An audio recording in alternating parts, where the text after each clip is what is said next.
First of all, I think the first part of your question was the possibility of Israel dragging the United States into overwar. We're already in it, but we're going to only play a defensive role.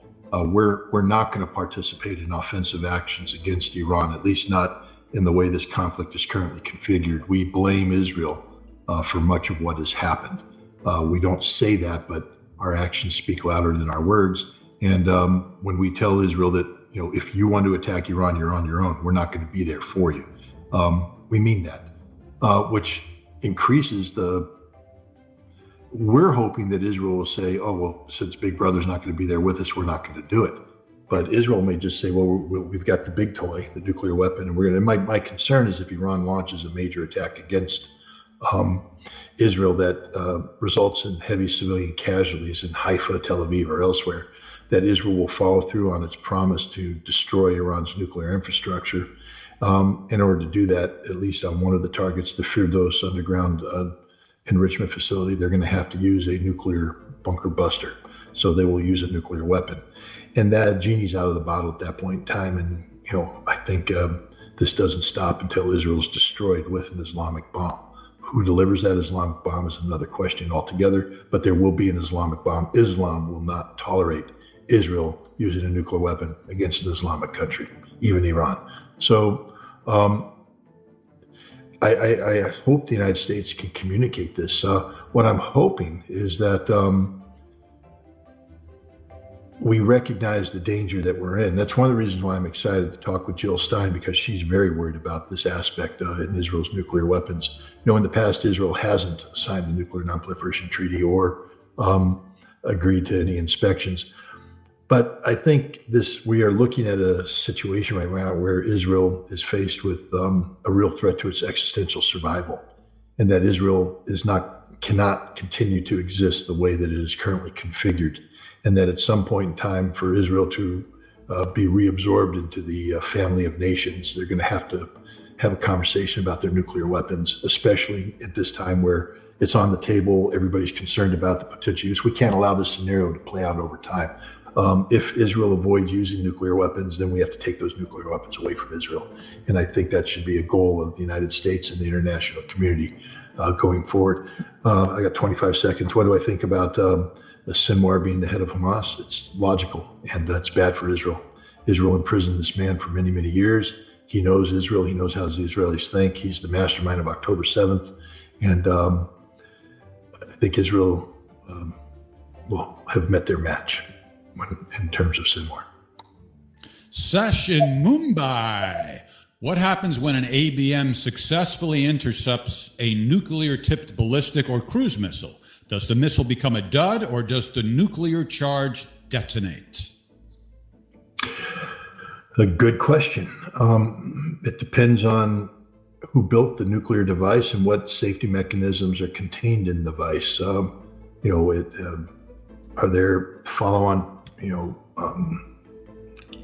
safeties that get activated on the way down, or is the bomb ready to blow up the moment it launches? Nobody wants that. Understand that if I have a nuclear weapon on top of my missile and I launch and I have one of those malfunctions, which happen all the time, the missile spins out of control. I got a 150 kiloton warhead on top, and it hits and goes boom because I didn't.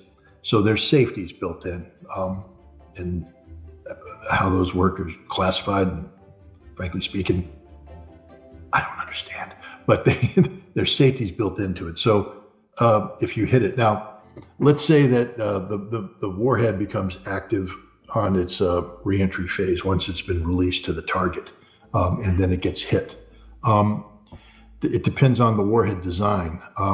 If the warhead design is compromised, what you'll probably get is a fizzle, meaning that the weapon will go off. But for instance, if it's an implosion device, unless all the explosive charges go off at once and you perfectly compress the core so that it then goes critical and blows up. If you blow up one or two of these things, you get an incomplete, you get a fizzle. You don't get the critical mass. It just fizzles. So you get a little puff. And it's going to put a lot of contamination out there, but it's not going to be the big 150 kiloton war. Same thing with a gun design. If you come in and damage the gun design, you're not going to get the efficiency of operation. peanut design. You take out the neutron generating materials, and you're going to get a fizzle. It's not going to function. So, and it also depends what your ABM is tipped with. Back in the day, we were using nuclear weapons against nuclear weapons, so you sort of fry them. The bottom line, though, is that you're probably not going to get a full-scale nuclear detonation with modern nuclear weapons, given the safeties that are built into it. But even if you did, if a weapon had been unsafed, ready for operation, the damage that would be done to the warhead is such that you'll probably get a fizzle as opposed to an actual full-scale explosion. There are reports of Hezbollah moving their military assets and personnel out of Beirut.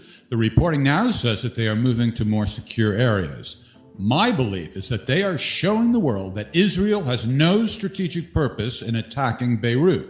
My bet is they will. What are your thoughts on these movements?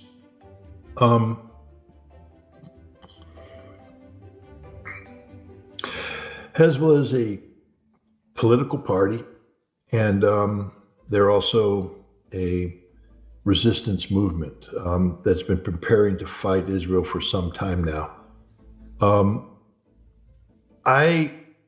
not saying that they don't have military resources in Beirut. I would be surprised if they maintained strategic military resources in Beirut, because that's not where they need to be. They need to be outside of Beirut in a more secure area.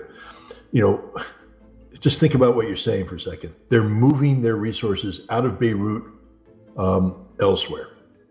That's detectable. Clearly somebody detected it, because we're talking about it. In this day and age, if I detect it, I have technology, the Israelis have technology, America has technology to continue to detect it and to follow it to where it's going, and now that becomes a target.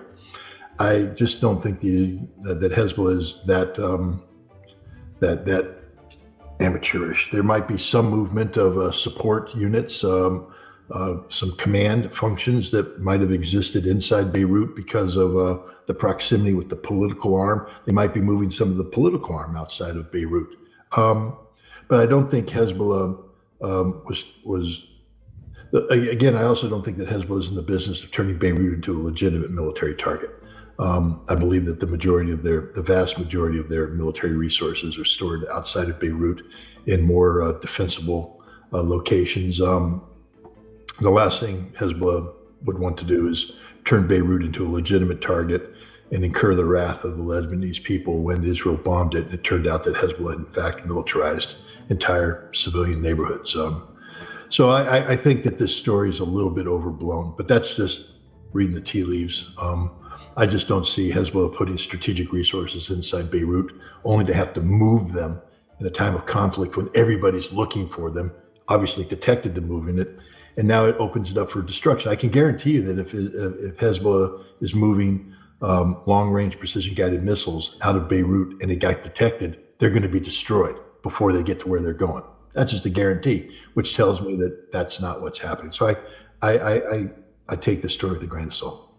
So Scott, with all the jamming going on in the Middle East, specifically GPS jamming, how the hell is an Iranian ballistic missile still able to find its way to accurately hit its target in Israel? I always found it like kind of be a mystery. Well, no, it's a good question. I only can speculate because I haven't inspected Iranian missile systems, so I'm not aware. But there are things that can be done. For instance, you can use inertial guidance. The Russians and the Americans were very good at inertial guidance in the days before GPS. Inertial guidance, uses gyroscopes and accelerometers. The missile takes off, and the gyroscope and the accelerometer, detect deviations from the ideal course where it needs to go, and the idea is to guide it in. And if you have good inertial guidance systems, you can get a circular error probability of 50 to 100 meters. They're really good, maybe a little bit bigger.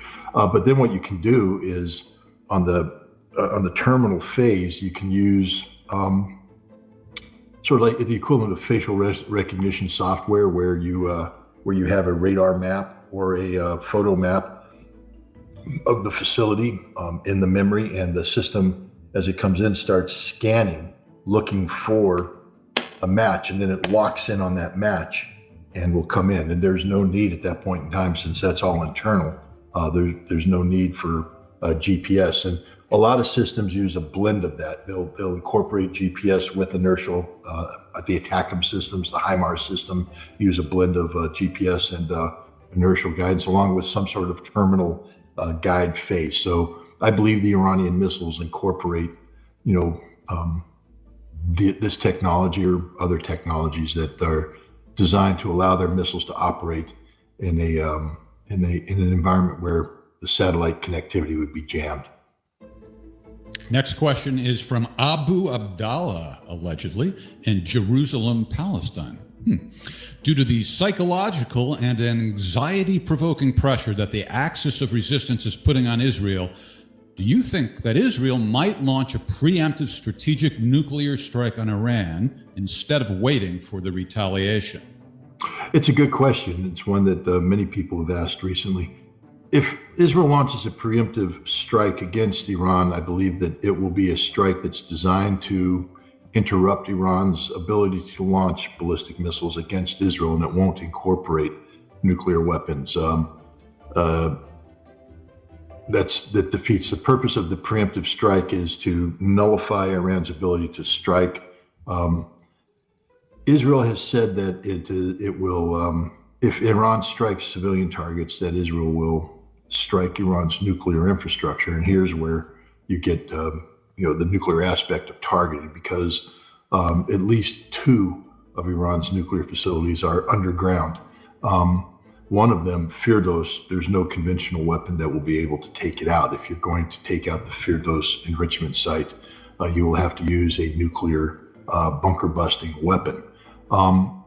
And Israel has said that they will take out these facilities if Iran strikes civilian targets. So a preemptive strike is designed to prevent Iran from being able to take out the civilian targets. So I don't think a preemptive strike would incorporate nuclear weapons, but I do believe that a Israeli retaliation against a massive Iranian strike that takes out Haifa, does significant damage in Tel Aviv, etc., will incorporate low yield nuclear weapons, but nuclear weapons nonetheless. And now the genie's out of the bottle, and I think the world comes to an end at that point in time. So yay, there we are. But I don't think the preemptive strike would use nuclear weapons. That would be the retaliatory strike designed to take out the nuclear sites. And then the question is what the United States does in this regard. Are we going to sit back and let this happen? This is insanity, literal insanity. And you had Miller, the spokesperson of the State Department up there. Somebody asked the question, why isn't Iran allowed to defend itself? Didn't Israel attack Iran? Can Iran defend itself?